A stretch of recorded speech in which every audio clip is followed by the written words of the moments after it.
plane? A carpet? Or just a spirit bird?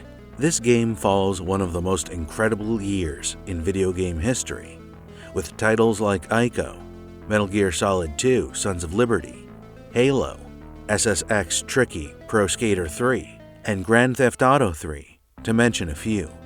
Sony Computer Entertainment's The Mark of Kree, a native beat-em-up, was released in the spring of 2001, and blends components that had hitherto been at odds with one another, and, like the titles described above, uses effective genre-mixing tactics.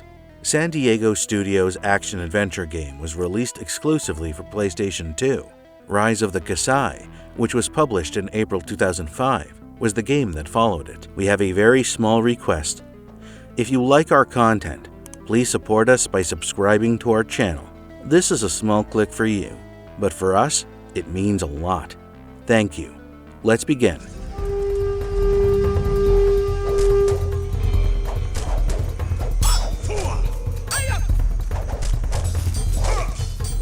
Exploring the Mark of Kree. Gameplay mechanics, story, and visual design. You play as Rao, a young barbarian islander fresh out of training and eager to take on the world. The Mark of Kree begins as a beat-em-up, with players taking on the role of Rao, a huge New Zealand-style Conan-like warrior.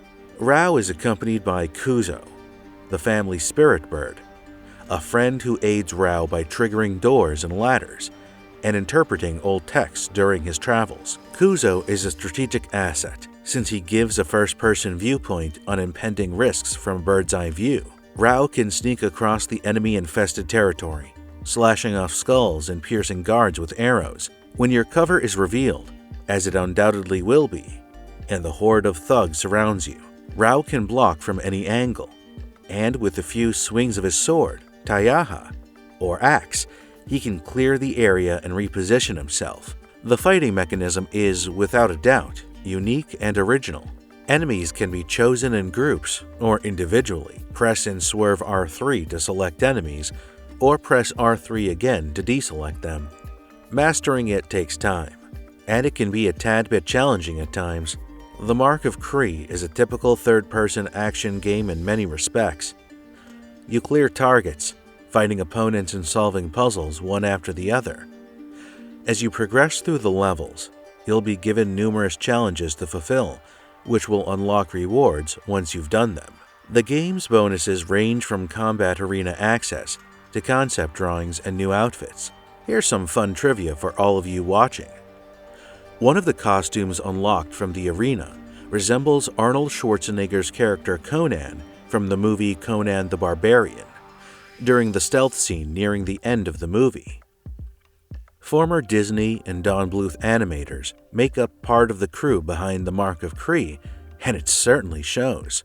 The Mark of Kree's character design and animation quality is similar to Mulan and Aladdin, but unlike those films, the Mark of Kree features plenty of gore, rightfully earning it an M rating. The character design is excellent throughout the game, and most of the characters are animated effectively.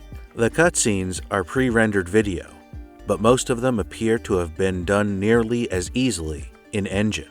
For SFX, you'll hear a blend of tribal drum beats, complemented by different flutes and horns, which provide either dreamy background soundscapes or tense, high-powered percussion. The soundtrack is cool because, unlike many games of its time, it interacts with the gameplay.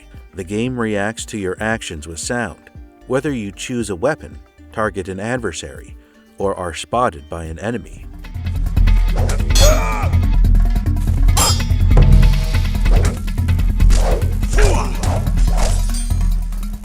Marvelous verdict. The Mark of Kree, like so many other games, isn't flawless. The camera does not always follow you, and the weapon selection mechanism could have been improved. Nonetheless, according to the review aggregation website Metacritic, The Mark of Kree earned positive reviews. In the August 2002 issue of Electronic Gaming Monthly, the game received an 8.5 out of 10 and was named Game of the Month. The game excels at a number of things and offers several novel concepts, but the game's design fails to capitalize on those strengths. What could have been an action-packed, combat-heavy game is hampered by tedious gameplay mechanics. The sound and voice work is nice, but only the dynamic music that adjusts to your environment stands out.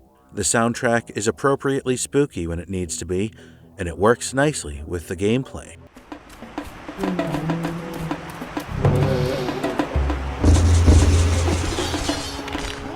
Global news. The Mark of Kree sparked significant debate in New Zealand, with some criticizing Sony for using culturally inappropriate parts of Maori culture in the game's design. But yet, it is one of the best beat-em-up in the system, and it's a great selection for your PS2 library. A title that has enough replay value in it for a couple of sittings, perhaps even more. And if you liked our content, don't forget to leave a like and subscribe to us if you haven't already. Have a good one and be safe. Thanks everyone.